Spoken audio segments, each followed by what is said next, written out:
我们在山上游玩时，突然下起雨来，听到淅沥的雨声和呱呱的蛙鸣。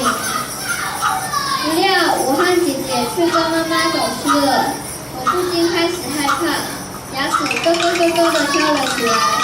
姐姐叫我拨打妈妈的手机，妈妈在电话的另一头说：“你们先在附近的山洞过夜，明天我再打给你。”